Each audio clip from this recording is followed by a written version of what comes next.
Good afternoon, everyone. Welcome to Kingdom Youth Network. I do hope you're having a good day and had a great weekend. Our topic for today is valuable. I just want to talk about this topic because as I've gone through life, I do observe that some people just feel like I'm not worthy, I'm not valuable.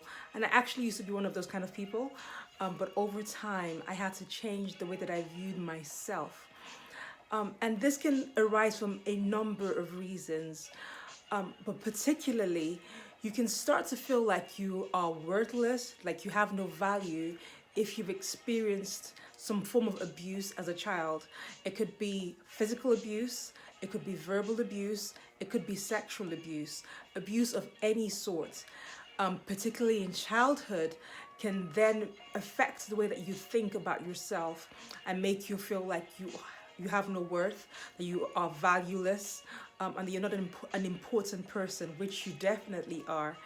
But when abuse takes place, the hidden agenda, maybe not necessarily on the mind of the abuser, but the hidden agenda behind any abuse is to make you feel valueless. That's the hidden agenda, and it can come to you today in the form of three lies. Lie number one could come in the form of, oh, you were abused because of something you said or did. Lie number two, you wanted to be abused. On line number three, you contributed to being abused in one way or the other. These three lies are very, very untrue. They are lies.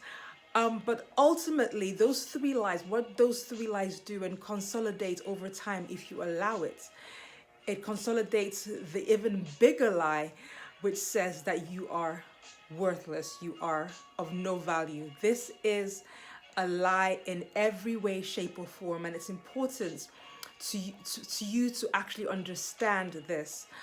And it's also important to observe because sometimes when you've been abused, whether physically, verbally, emotionally, sexually, whichever way the abuse came, it can leave an imprint on the way that you think, on the way that you act, on the way that you behave. And then what you might find is, although you're moving on with your life and meeting different people, you may be attracting to yourself more people who have abusive tendencies. And they could be people who are unfriendly bullies, they could be people who are friendly bullies, and they could be people who are just dependent. So they abuse your kindness, they abuse your generosity, they abuse your time. Unfriendly bullies can come in the form of friends who are manipulative, who are controlling, and who do not actually allow you to express yourself, your uniqueness, your thoughts, your views, but they always want to suppress you and mold you into somebody that you are not. And then unfriendly bullies are just quite apparent people who bully you and try and make you say and do things that are contrary to who you are as a person, and they're definitely hostile, they're definitely unfriendly, they tease you, they poke fun at you, so they're unfriendly.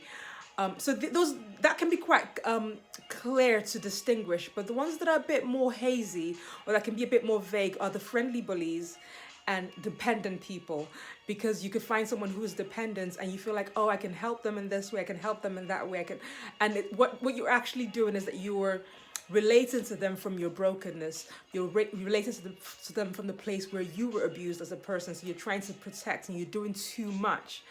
And then eventually they end up abusing you all over again, just in a different way. They abuse your kindness, they take too much from you, and you give away too much of your powers, give away too much of your resources, give away too much of yourself, and get little or nothing back in return. So it's really important that you are aware if you've been abused in any way. It's important that you're aware of your thought patterns. It's important that you're aware of the people that you have around you, people that you are attracted to, because sometimes you are genuinely attracted to them, or people who are attracted to you. And watch out for some of these danger signals that I've actually provided to you today.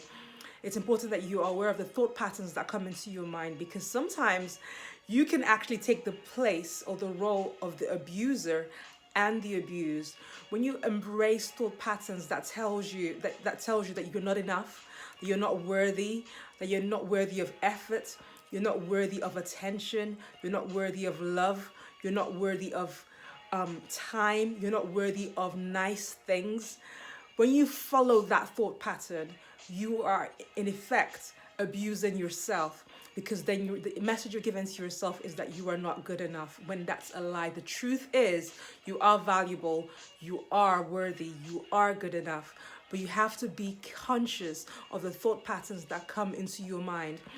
Thought patterns that tell you, I can't, I'm unable to, I don't have it in me. Those thought patterns you must reject, actively reject, and use words and think on things like, I can do it, I am worthy, I am able, I am an overcomer. So it's really, really important that you stay on top of your thoughts, you stay on top of your actions, your observance of the people that you have around you and what value they bring into your life. Is there a give and a take? It doesn't necessarily have to be 50-50, but it's very important that you are observing, that you're not giving away too much and getting very little back in return, because you are worthy, you are valuable, and you deserve the very best. And that includes friends, it includes your associations, it includes everything that life has to offer. You are worthy. So just be aware of the thoughts and the experiences that you've had, because the past can shape the future either positively or negatively. The choice really just, it depends on you.